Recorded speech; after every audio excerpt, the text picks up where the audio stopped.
নমস্কার, আমি কবিতা, কবিতার কলতান থেকে আমার চ্যানেলে সবাইকে স্বাগতম। বড়দেরকে প্রণাম জানাই, ছোটোদেরকে অনেক অনেক আদর আর ভালোবাসা জানালাম।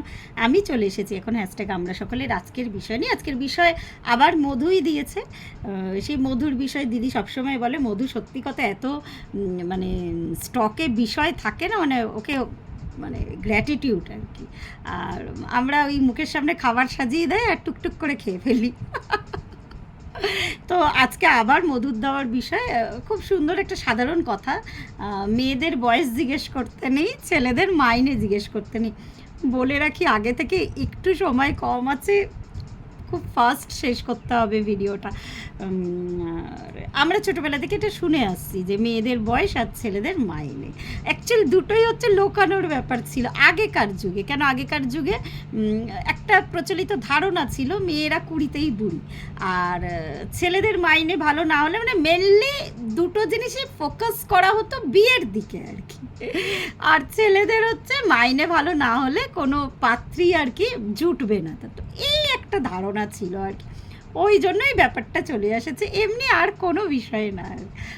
আমার এটা মনে হয় আর কি। আমাকে যে বয়স জিজ্ঞেস করে আমাকে, আমি তো স্বাচ্ছন্দ্যে বলে দিই আমার কথা, মানে স্বাচ্ছন্দ্য না, কথাটা আমার স্বচ্ছন্দ হবে খুব সম্ভবত। আমার বয়সটা আমি মানে অনেক হয়তো বুঝতে পারে না অনেক সময়, আমি কিন্তু রিভিল করে দিই, কোনো ব্যাপার না, বয়স তো বয়সের মতো বাড়বে, মনের বয়সটা না বাড়লেই হলো।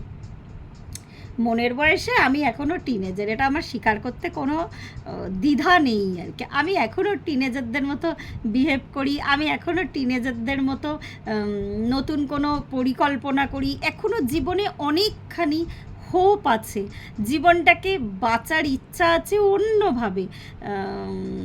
অন্যভাবে একটু অন্য ভাবনা চিন্তা নিয়ে নিজের মনের মতো করে বাঁচার ইচ্ছা আছে। এখনও আমার মনে হয় না যে আমার জীবন শেষ হয়ে আসছে, এখনও আমি মানে সেটা ভাবতে পারি না। জীবন মানে ঈশ্বর তো আমাদের একটা আয়ু দিয়ে পাঠিয়েছেন, তো সেটা তার হাতেই, কিন্তু আমার হাতে যেটা সেটা আমি মানে ফুল অফ মানে একদম ফুলেস্ট যতটা পসিবিলিটি আছে জীবনটাকে বাঁচার মতো সেইভাবে আমি বাঁচতে চাই। এত প্রতিকূলতা সত্ত্বেও, এত অ্যাডভার্সিটি সত্ত্বেও আমি চাই ভালো করে বাঁচতে, আর আমাকে দেখে যেন অন্য আরেকজনের মানুষের মুখে হাসি ফোটে আর কি, সেও যাতে বলতে পারে যে আমার মতো সে যাতে জীবনটা কাটাতে চায়। তো এটা আমার একটা ভীষণ ইচ্ছা। তো বয়স বাড়ছে বাড়ুক না, আমার তাই নিয়ে মাথা ব্যথা নেই আর কি। আমি যেমন ওপরেরও পরিচর্যা করি তেমনি আমি মনেরও পরিচর্যা করি, তো আমার এগুলোতে কিচ্ছু যায় আসে না। তো এটা একটা পার্ট। এবার ছেলেদের মাইনের ব্যাপারটা আজকাল যা যুগ পড়েছে শুধু ছেলেদের ওপর ডিপেন্ড করে না আর কি, মানে ছেলে বলতে হাজব্যান্ড আর কি এই ক্ষেত্রে বোঝানো হচ্ছে। ওই বিয়ের মানে ব্যাপারটাই যেহেতু প্রাধান্য পেত আগেকার যুগে আর কি, তো সে মাইনে যা পায় সেটা আগেকার মানে এখনকার যুগে যা হয়েছে আগে থেকেই জেনে নেয় আর কি। অনেক মানে অ্যারেঞ্জ ম্যারেজ হলেও বা লাভ ম্যারেজ হলে তো কথাই নেই, সেই ছেলেটা কতটা আর্ন করে সেটা কিন্তু মেয়েদের বাড়ির লোক জানতে চায়। ইভেন আমি এর সাথে আর একটা কথাও জুড়ছি, আমার এই বিষয়ে কোনো ধারণা ছিল না, কিন্তু এখন যে টিউশনগুলো আমার কাছে আসে আর কি, তারা ইভেন আমার এডুকেশনাল ব্যাকগ্রাউন্ড জানতে চায়।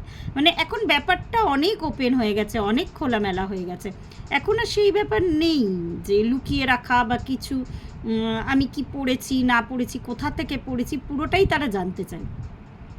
তো এখন একদমই মানে সব কিছুই অনেকখানি খোলামেলা।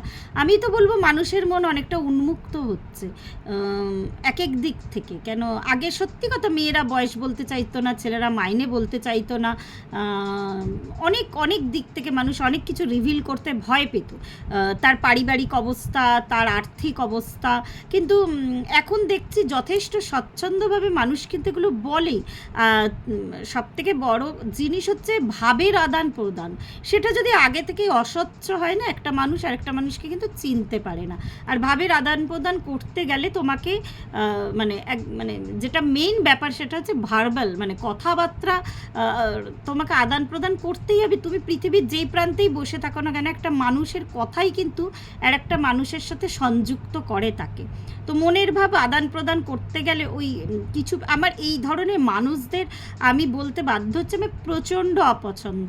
বেশ নিজের মধ্যে, হ্যাঁ অবশ্যই আমার কিছু সিক্রেট থাকবে, একটা মানুষ যখন, আমার ব্যক্তিগত এমন কিছু কথা থাকবে যেগুলো আমি সবার সামনে রিভিল করব না। তা বলে এই নয় যে আমি মানে কিছুই বলবো না আর কি, পুরোটাই নিজের মধ্যে রাখবো। আমার প্রচণ্ড অপছন্দ এই ধরনের মানুষকে। আমি যদি একজনকে বুঝতে চাই বা জানতে চাই, অবশ্যই মানে আমাকে যদি কেউ বুঝতে চায় বা জানতে চায়, আমি পুরোটা একদম ওপেন বুকের মতো আর কি, পুরোটা আমি নিজের মনের ভাবটা তার কাছে প্রকাশ করি। আমার কি পছন্দ, আমার কি অপছন্দ, আমার হাজব্যান্ড, আমার সন্তান, আমার বাড়ির লোক, আমার বন্ধু, এরা তো জানেই। মানে অচেনা কেউ যদি, আমি ইউটিউবে বহু কিছু রিভিল করেছি। আমি বারবার, আমি যখনই ভিডিও একটু অন্য রকমের ভিডিও বানাই বা আমাদের হ্যাশট্যাগ আমরা সকলেতে, আমি সবসময় কিন্তু আমার মনের ভাবটা আমি মেলে ধরি। আমি কি পারি, আমি কি পারি না। যদিও কথায় বলে যে খুব একটা নেগেটিভ সাইড নাকি বলতে নেই, কিন্তু এগুলো নেগেটিভিটি না, এগুলো আমার মানে আমি যে ওয়ার্ল্ডটা হয়তো অনেক সময় নিজের মধ্যে নিজে তুলে রেখেছি, আমি ভাবছি, আমি জাজ করছি, এই ওয়ার্ল্ডটা আমি ভাঙতে পারবো না, কিন্তু সেই কথাটা আমি দেখেছি শেয়ার করে সেই ওয়ার্ল্ডটা কিন্তু ভেঙে যায়। আস্তে আস্তে আমারও ভাবনা চিন্তাটা পাল্টায়।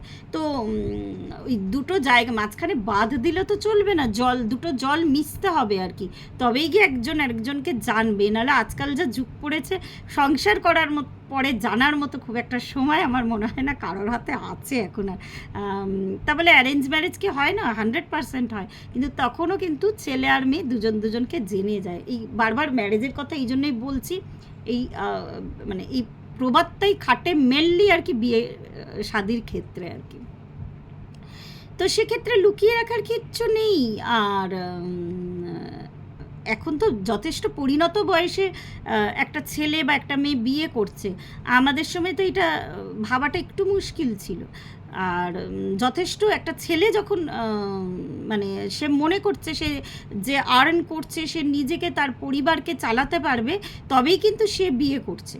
তো এখানে দুজনের কাছে আগে থেকে খোলাখুলি কথা বলে নেওয়া বা আলোচনা করে নেওয়া, এটা ভীষণ ভালো উপায় বা একমাত্র ভালো, মানে ভালো পথ আর কি।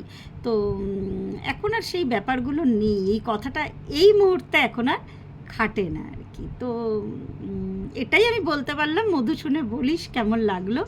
আর খুব সুন্দর মজাদার বিষয়, আমি দিদির কমিউনিটিতে স্মাইল দিয়ে পাঠিয়েছি। সত্যি কথা তো এগুলো মাথায় আসে না, আমার কেন মাথায় আসে না কি জানি। এত সহজ, এত সুন্দর, এত সরল বিষয় জেবাদি দেয়, তুই দিস, তোর মেয়েরাও অনেক আমি দেখেছি যে ওরাও খুব সুন্দর সুন্দর, মাঝখানে মধুর মেয়েরাও খুব সুন্দর বিষয়গুলো মধুকে সাজেস্ট করেছিল, মধু দিয়েছিল, যেগুলো আমরা আলোচনা করেছি। খুব ভালো লাগে, খুব ভালো লাগে। এইটাই তো ফ্যামিলি বন্ডিং, খুব সুন্দর। আর সবাইকে অনুরোধ করব বিষয় দেওয়ার জন্য। আমার এক বন্ধু বিষয় দিয়েছে, সেটা আমি অলরেডি পাঠিয়ে দিয়েছি, সেই বন্ধুর নাম বলতে বারণ করেছে। তো এরকম আমার প্রত্যেক জন বন্ধুকে আমি রিকোয়েস্ট করব সবাই যাতে নিজের মনের মতো বিষয় দেয়, তবেই আমরা সমৃদ্ধ হব। ধন্যবাদ। প্রত্যেকে ভালো থাকবেন, পরিবারের সকলকে ভালো রাখবেন।